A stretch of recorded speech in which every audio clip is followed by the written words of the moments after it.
Le 16 avril 2024, les députés ivoiriens se sont réunis en séance plénière à l'hémicycle pour se pencher sur 4 projets de loi présentés par le représentant du chef de l'État. Ce sont le projet de loi portant politique nationale d'endettement et de gestion de la dette publique, le projet de loi relatif aux communications électroniques, le projet de loi relatif à l'extradition et le projet de loi modifiant la loi numéro 2020-624 du 14 août 2020 instituant le Code de l'urbanisme et du domaine foncier urbain.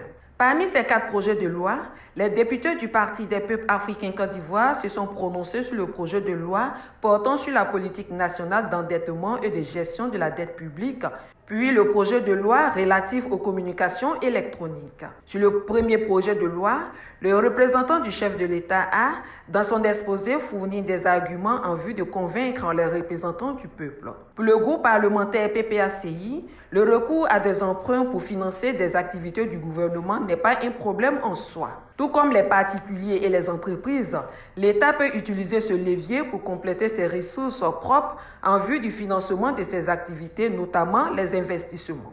Ce faisant, pour qu'il soit efficace, le recours aux emprunts doit nécessairement tenir compte de la bonne maîtrise des coûts de la dette, l'assurance que le niveau de la dette et le service qui en découlent sont soutenables pour les finances publiques, une allocation optimale des fonds d'emprunt à même de soutenir la croissance et le développement du pays sur une longue période. Ces préoccupations, selon le groupe parlementaire, deviennent particulièrement importantes dans le cas de notre pays qui a déjà connu des périodes difficiles d'endettement. Ce qui inquiète le groupe parlementaire PPACI qui a rejeté ce projet de loi sur l'endettement. Nous n'avons pas soutenu ce projet de loi à plusieurs titres. Aujourd'hui, toutes les communications qui sont faites sur l'endettement de la Côte d'Ivoire parlent d'une partie du stock de la dette, 24, 25, 26 000 milliards, et pour les autres, du ratio d'endettement qui est de 58%, donc en dessous des 70% qui sont indiqués. Mais ça, ce ne sont pas des critères pertinents pour analyser une dette. Le Japon est à 266% du ratio d'endettement en rapport de son PIB. Les États-Unis sont à 125% et cela ne cause problème à personne. Le problème de la Côte d'Ivoire, c'est l'analyse que nous faisons par rapport au ratio de solvabilité. Et la question, il faut se poser les bonnes questions. Quelle est notre capacité à rembourser la dette?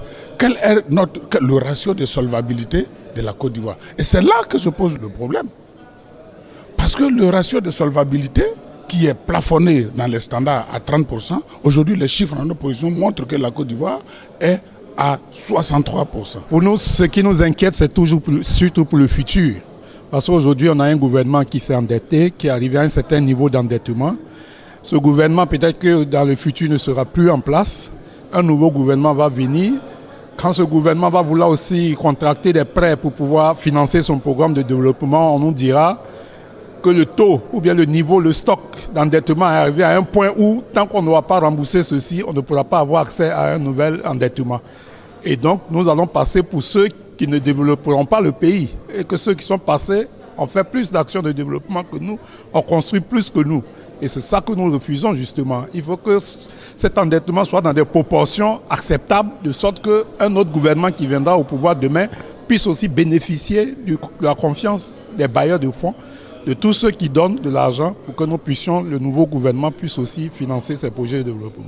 En ce qui concerne le projet de loi relatif aux communications électroniques, le député Dago Auguste, deuxième porte-parole du groupe parlementaire PPACI, dénonce le viol du droit à l'information. En fait, cette loi, en son article 214, et bien entendu, vous l'avez déjà entendu un peu partout, cet article est particulièrement celui qui nous intéresse dans la mesure où il fait désormais donne la possibilité à l'État de réprimer tous ceux qui divulgueraient une information qui fuiterait sans au préalable avoir l'accord ou bien l'aval des personnes qui sont concernées par ces informations.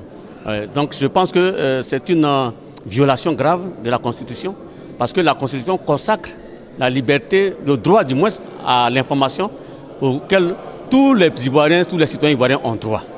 Et ça, si nous donnons la possibilité ou même nous interdisons le fait que les informations soient fuitées, et que toute information qui doit être divulguée doit avoir l'assentiment des personnes qui sont concernées, je pense que c'est une violation grave pour le droit à l'information.